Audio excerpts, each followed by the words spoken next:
Joining me now, great pleasure, Arkansas Governor Sarah Sanders, dear friend Sarah. Governor Sanders, thank you for coming on. It's a tough day to come on, but we appreciate your appearance as always.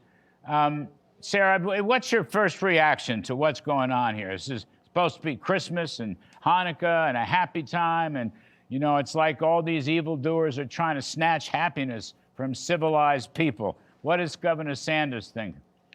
Well, it's certainly, first, thank you for having me on. Always great to be with you. But what we saw over the weekend can only be described as one thing, and that is heinous acts of evil. Absolutely heartbreaking to see what is taking place at Brown, what has taken place in Australia. But I'm thankful that in the midst of these awful moments and in these awful acts of evil, we have strong leaders like Prime Minister Netanyahu, like President Trump, who are standing up and pushing back and showing what real leadership in difficult moments looks like.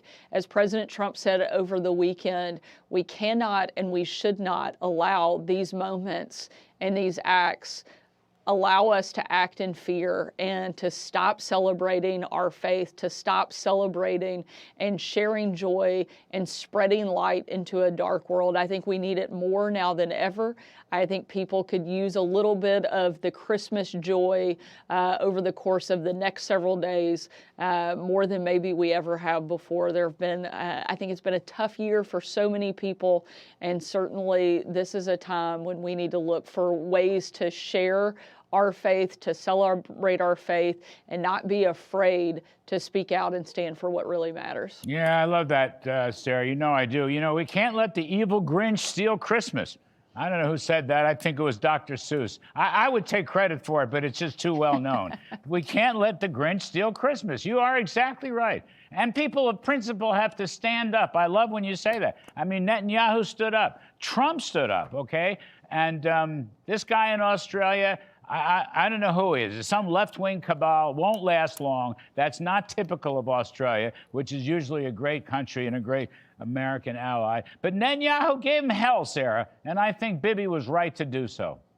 Absolutely, and he should, and I hope other leaders will join in what we've seen from President Trump and from Prime Minister Netanyahu. Call it what it is, push back, but let's also focus on what this season is really about. Let's focus on the things that unite us, the things that bring us together, and the birth of our Savior who brought true light into the darkest corners of the entire world.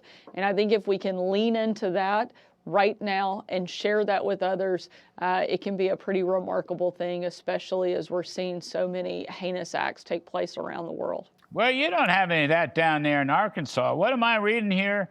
The Atlas Van Lines announced that Arkansas is the #1 state to move to for the second year in a row. Everybody's flocking to Arkansas. In the spring, in the summer, during Christmas, in the fall, whatever, they're all going to Arkansas. You must be doing something right. We like to think we're doing a lot of things right, and we're glad to welcome people to move into our state. We just like to remind them not to forget why they left some of those other places in the first place. But Arkansas's economy is doing well, our state is thriving, and people are taking notice, and they're moving to our state in huge numbers for the second year in a row. #1 state in the country that people are moving into. They like what they see. We're proud of our state, and we're really excited that we continue to do so well and that other people are taking notice. Well, this is the second year in a row. I mean, this is the Sanders movement is what this is. It's like coming down the I-95. I don't know. I'm not really sure where Arkansas is. Whoops, I shouldn't have said that. Arkansas is doing so well. Even guys like you are going to be flocking to our state. So we can wait to welcome you down there. You keep promising you're coming to see us. Hopefully that'll be soon. If we keep putting up numbers like this, you'll be forced to come and visit. Well, you're right about that. Now, let me ask you, generally speaking, Republican Party fortunes in the midterm elections.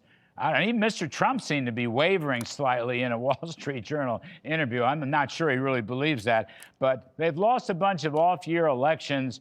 A lot of the pundits are very worried. What do you think? What has to be done to make sure the GOP hangs on to the House and the Senate?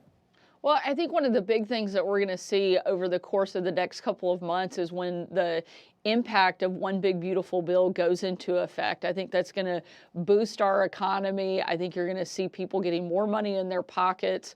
And I think that is kind of the catalyst that is going to push the shift in favor of Republicans, in favor of Trump-backed candidates. There's a reason he won a year ago, and he still has that same influence, that same power.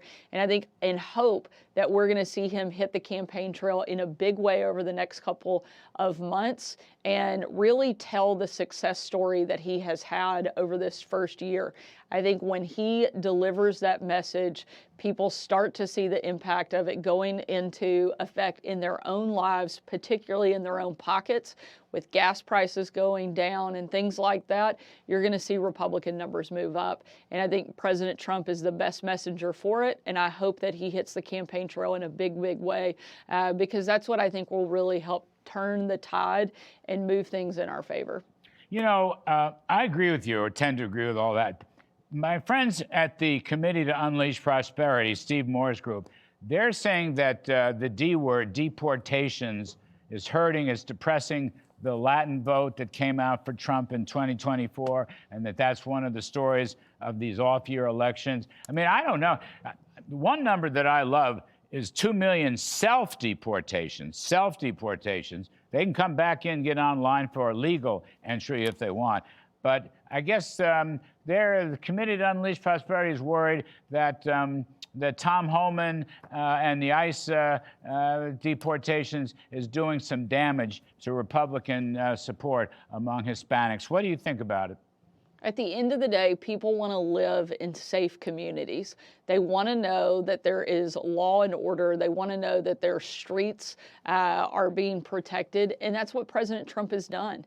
And he has a great story to tell on this. People wanted our border to be secure. That's one of the big things that helped him win last year. And so I think he's got to go out, champion that message. And nobody does it better than he does. Nobody makes the case better than he does. And I think that's going to be a big success story, but he needs to be the one to go out and tell it because nobody else can do it as well as he can. Well, somebody that can do it pretty well is Governor Sarah Sanders. You going to go out and campaign in the midterms, Ms. Governor? I'm on the ballot, Larry, so I'll be out there campaigning not only for myself, but hopefully lots of other Republicans around the country. We've got 36 governor's races next year, and I want to see as many Republican governors not only hold on to their seats, but pick up a few new ones. And I'm going to be campaigning for myself as well as lots of other Republicans out there on the ticket. All right, terrific stuff. Thank you. Arkansas Governor Sarah Sanders, the best of the best. We appreciate it very much, Sarah. Good luck. Merry Christmas to you. How about that? Thanks, Larry. Merry Christmas. You bet.